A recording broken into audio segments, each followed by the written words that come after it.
écoutez Mic Radio. Un son qui réveille vos émotions. Ici, votre flamme se ranime. Mic Radio, les tam-tams de l'Éternel.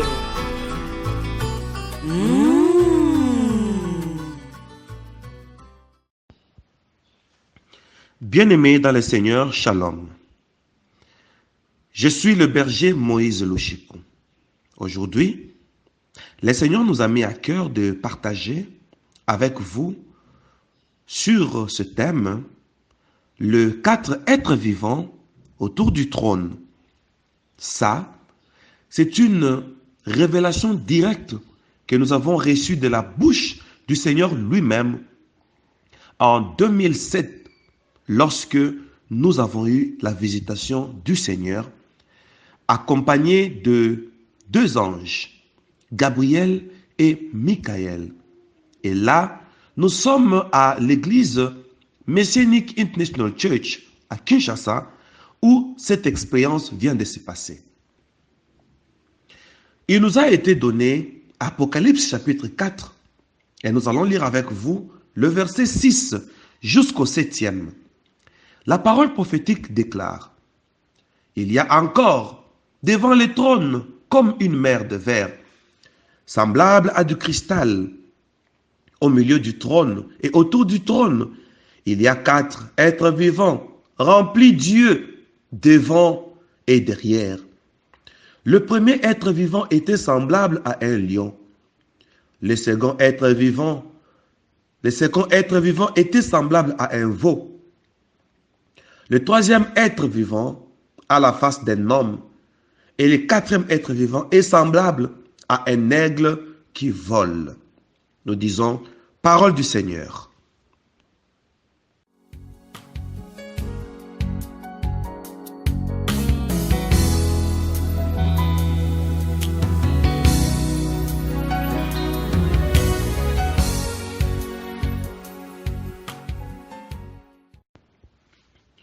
Bien-aimés dans le Seigneur nous a dit, pendant cette dispensation, que maintenant, il s'agit du trône, comme c'est un problème de trône, devant lequel il y a quelque chose comme une mer de verre, semblable à des cristals, semblable à du cristal. Bien-aimés, c'est par ici que notre analyse prophétique commence. Quand quelqu'un se dirige vers le trône, la première chose, il va se rendre compte qu'en s'approchant du trône, il verra une mer comme le cristal. Et la mer qui symbolise le principe des limites. Parce que toute mer ou tout fleuve, tout océan est caractérisé par des limites entre le monde terrestre et le monde maritime. Et voici, Dieu a placé une limite entre son trône et nous. Pour arriver là où il est, nous devons franchir cette limite de mer semblable à du cristal. Et le cristal qui est comme le verre, qui est transparent. Et ici, c'est la prophétie de la transparence. Qui doit s'approcher du trône de Dieu? C'est celui qui est transparent. C'est celui qui vit en dehors de l'hypocrisie. Et là, il s'avance vers le trône. En arrivant au milieu du trône et autour du trône, où sont-ils au juste? Au milieu ou autour du trône? On dit, il y a 4 êtres vivants remplis d'yeux, c'est-à-dire des yeux, devant et derrière. Ici, on nous fait voir le système de contrôle que le Seigneur a placé pour s'approcher de lui. Ses yeux, c'est ça le contrôle, pour nous dire, avant d'arriver au trône, ça c'est la prophétie de l'enlèvement, nous serons checkés. Et nous avons 4 checkings. le lion, le veau, l'homme et enfin l'aigle qui vole. Et tous ces quatre êtres vivants, la parole de Dieu déclare, ils sont semblables. Et nous commençons l'analyse prophétique.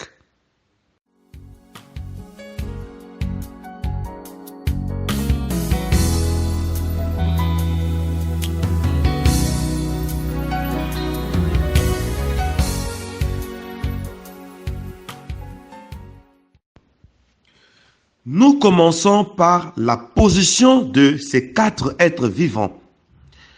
Ils sont autour du trône et ils sont au milieu du trône.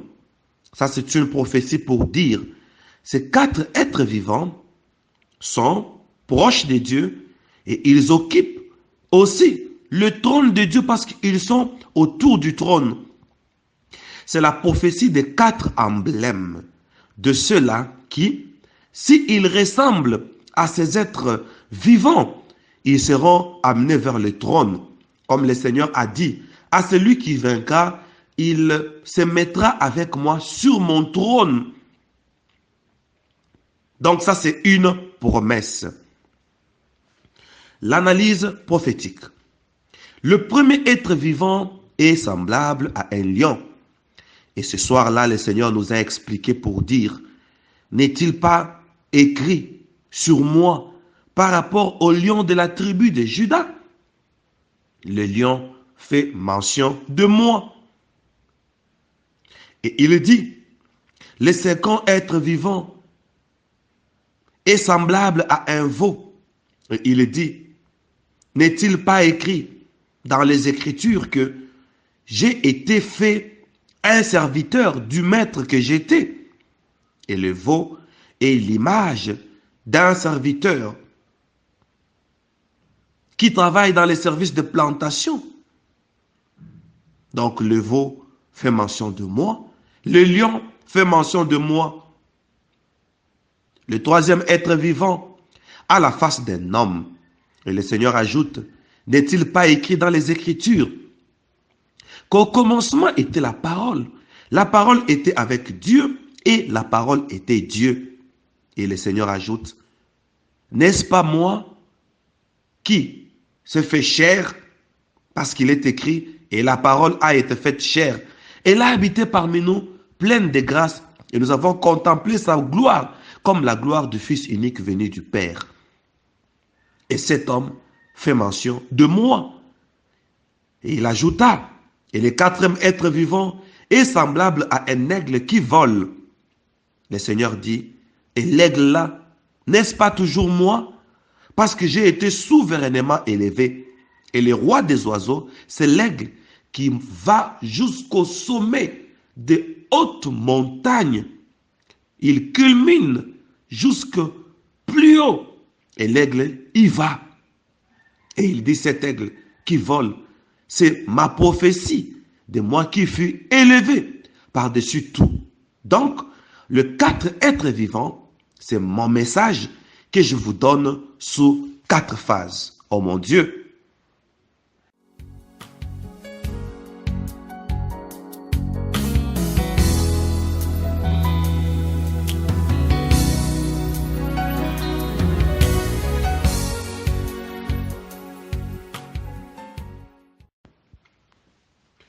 Le quatre phases prophétise les quatre évangiles, comme il est écrit dans les livres synoptiques, où nous avons Matthieu, Marc, Luc, Jean.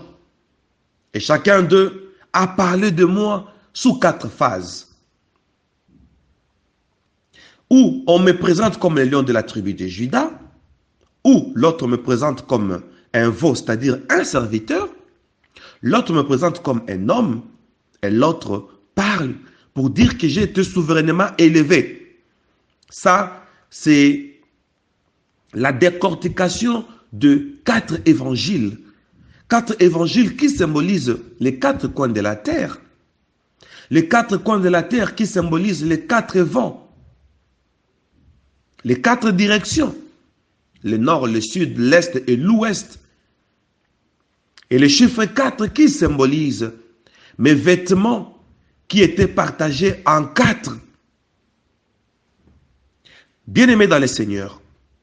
Et là, le Seigneur a continué son explication pour nous dire.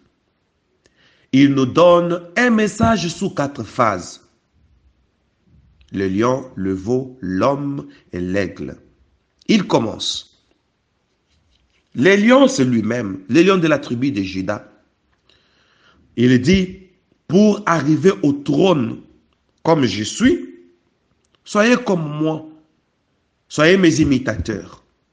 Et je vous donne ma position sous 4 phases, dont la première, c'est le lion. Le lion qui est le symbole de la décision et de la détermination. Car il est écrit, celui qui met la main à la charrue et regarde en arrière n'est pas digne du royaume des cieux.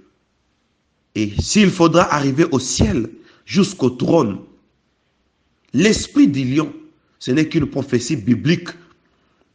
L'image de la Bible va vous checker.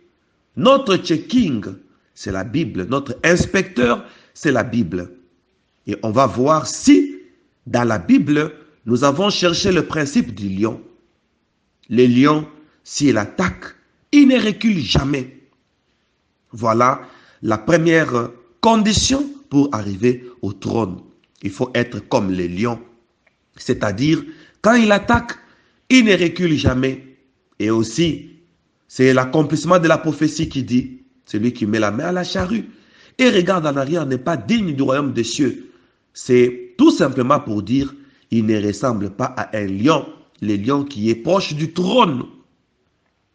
Le lion, c'est le symbole de la décision. Nous devons être fermes à nos décisions. Quand nous nous décidons, ne reculons plus. Et quand nous ne reculons plus, nous développons en nous l'image du lion. Le second être vivant est semblable à un veau. Le veau travaille dans les services de plantation. Et qu'est-ce qu'on fait? On l'attelle. On place derrière lui une charrue qu'il doit tirer. Et la charrue laboure la terre. Et après, c'est tout un champ qui sera mis en action. Et on va s'aimer après avoir labouré par le veau, le bœuf. Ici, c'est l'image de la consécration vis-à-vis du ministère. Vous voulez aller au ciel? Il faut travailler dans les services de plantation. Et les services de plantation, c'est les champs de Dieu. Paul dit, vous êtes le champ de Dieu. Ça, c'est l'image de l'œuvre de Dieu. Celui qui travaille dans l'œuvre de Dieu, il trouve la nature du veau. Et quand on a la nature du veau, la nature du bœuf, ici, le veau, quand on place sur lui une charrue qu'il doit tirer, sa bouche est fermée. C'est-à-dire, plus question de réclamation. Quel que soit le nombre d'hectares, le bœuf doit tirer la charrue. Plus il tire, plus le champ est labouré. Et le veau symbolise l'endurance vis-à-vis du ministère. Serrons nos ceintures, tirons la charrue. Et la charrue qui symbolise ici la vocation, la charge ministérielle que nous avons reçue. Plus nous l'exerçons, c'est-à-dire la charrue qui est un instrument pour labourer la terre. Plus nous nous servons de notre instrument qui est notre vocation, plus le champ de Dieu est labouré. Et en cela, il faut beaucoup de sacrifices. Et c'est lui qui se sacrifie pour l'œuvre. L'œuvre d'autrui, l'œuvre de Dieu. Il a l'image du veau. Et il ressemble à Jésus. Oh mon Dieu!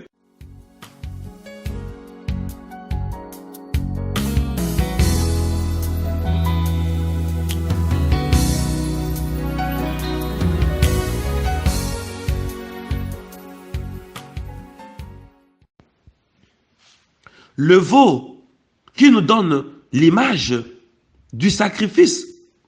Comme il est écrit pour Jésus dans Ésaïe 53, qui a cru à ce qui nous est annoncé, ce qui nous a été annoncé? Qui a reconnu le bras de l'Éternel?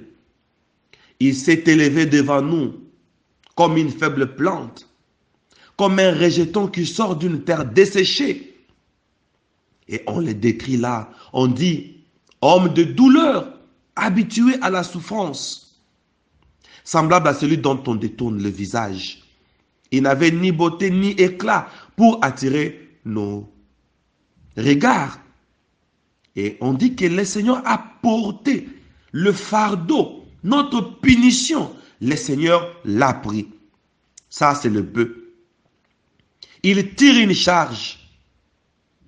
Il tire une charrue. Et Jésus était un homme de douleur habitué à la souffrance. Nous devons faire des sacrifices pour l'œuvre de Dieu. Nous devons souffrir, payer le prix pour cette œuvre, pourvu qu'elle soit labourée, pourvu que la terre permette aux semeurs d'y ajouter la semence. Mais au préalable, le bœuf doit faire son travail. C'est ça la prophétie du veau. Et celui qui doit aller au ciel doit avoir l'emblème du veau. Et le veau qui est l'image du serviteur de Dieu. Celui qui travaille pour une grande moisson. Ainsi, bien-aimé, celui qui ne sert pas le Seigneur n'entrera pas au ciel. La preuve est que Apocalypse 1, 6 nous dit, Jésus-Christ a fait de nous un royaume de sacrificateurs. Pour entrer dans ce royaume, il faut être sacrificateur. Et tout sacrificateur, tout bon sacrificateur doit avoir l'autel sur lequel il doit offrir le sacrifice. Et ça, c'est la prophétie. L'autel qui est l'image du ministère. Chacun de nous doit travailler pour son ministère, pour offrir les âmes à Christ. C'est-à-dire travailler pour une conversion universelle. Le monde doit se convertir, le monde doit connaître Jésus, le monde doit connaître les choses de Dieu. C'est cela.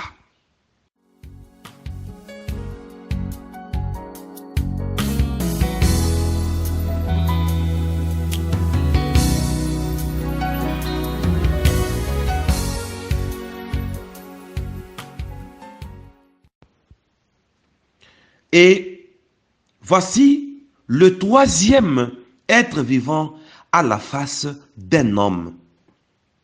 Un homme parmi les lions, le veau et l'aigle. Et pourquoi un seul homme parmi les animaux? Deux animaux et un oiseau. Quel est le mystère caché derrière cette prophétie? L'homme parmi les animaux, deux animaux et un oiseau, le seul homme qui symbolise la distinction.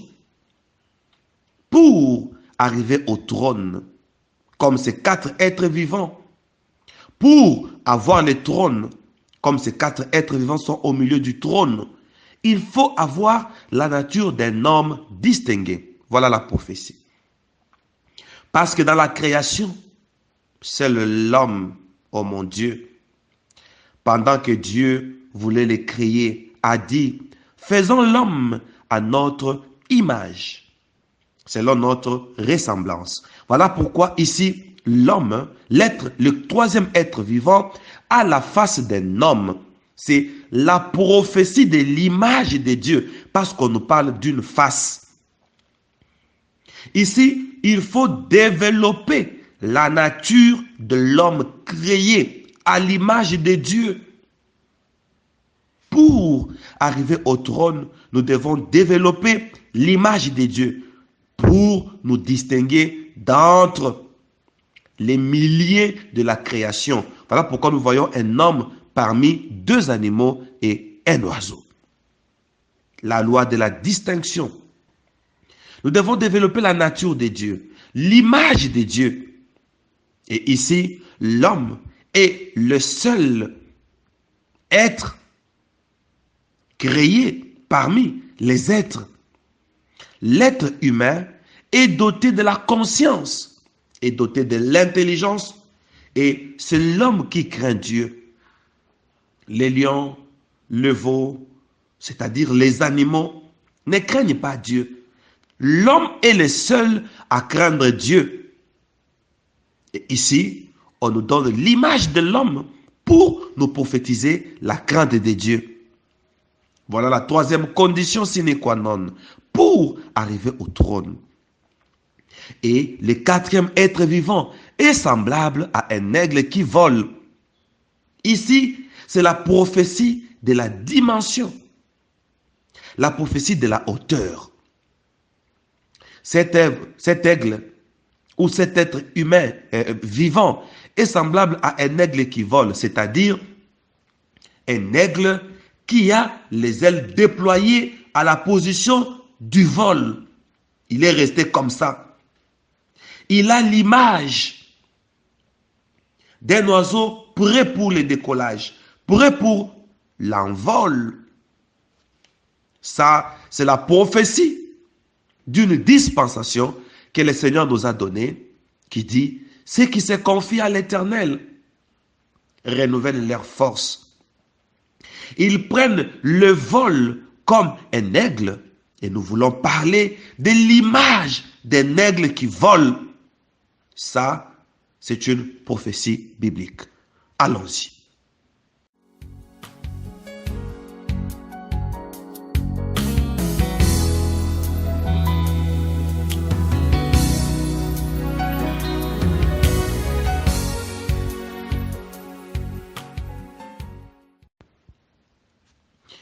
Nous sommes dans les livres d'Ésaïe chapitre 40. Nous lisons le verset 31. Mais ceux qui se confient en l'Éternel renouvellent leur force. Ils prennent le vol comme les aigles. Ils courent et ne se lassent point. Ils marchent et ne se fatiguent point. Voilà la prophétie de ces quatrième êtres vivants autour du trône et au milieu du trône. C'est une prophétie qui dit, ayons l'image des aigles, c'est-à-dire, ne nous lassons point, avançons, ne nous fatiguons point. Et ce soir-là, le Seigneur avait insisté pour nous donner quelques principes sur l'aigle, cet aigle volant qui est autour du trône. Écoutons les paroles du Seigneur. Il dit, l'aigle vole plus loin. Pour vous, mon peuple, je vous ordonne de vous séparer de la terre. L'aigle, c'est le roi des oiseaux. C'est-à-dire, quand vous vous confiez à moi, vous devenez de maître. Et pour devenir maître, il faut éviter toutes les choses de cette vie terrestre. C'est ça l'image de l'aigle volant. Comme l'aigle, allez plus loin. Ayez des objectifs très grands. Voyez des choses toujours en grand dans votre marche avec moi. Créez des sentiments d'être lauréat. Et bien aimé, ici, j'ouvre une parenthèse. Comme le Seigneur a parlé de lauréat, et les jours suivants, il nous a donné les principes pour être lauréat. Et je voudrais que notre scribe nous rappelle au cas où ces chapitres ne sera pas donné. Bien-aimés dans le Seigneur continue, il dit, ayez des tendances d'aller plus haut. C'est ça l'image d'un aigle qui lève ses plumes, qui lève ses pattes, toujours en tendance de monter. Et le Seigneur dit, ayez des tendances d'aller plus haut, plus loin dans les choses du Seigneur. Le Seigneur ajoute, c'est ça la prophétie de cet être vivant ayant l'image de l'aigle volant. Car l'aigle est un oiseau de montagne, ce qui veut dire qu'il faut chercher ma présence tous les jours. D'ailleurs, dans les Écritures saintes, il est parlé de moi, que je me retirais toujours, malgré ma renommée, pour chercher continuellement la face de Dieu dans les montagnes. Et le Seigneur ajoute, l'aigle est un oiseau d'espace. Et il dit, vous devez vous affectionner de choses d'en haut. C'est ça l'espace. Que cela devienne votre vie. L'aigle, plus il va très loin. C'est vous.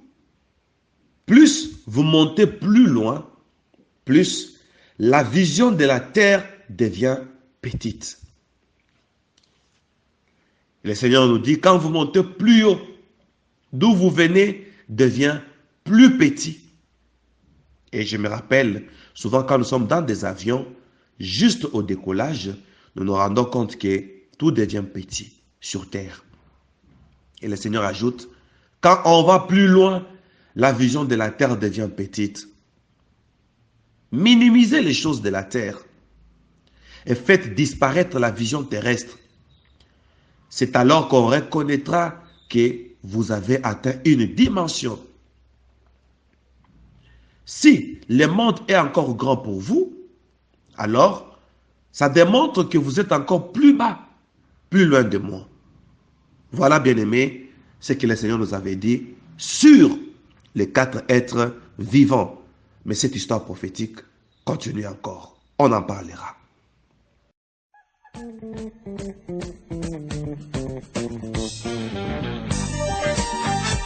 MIC Radio.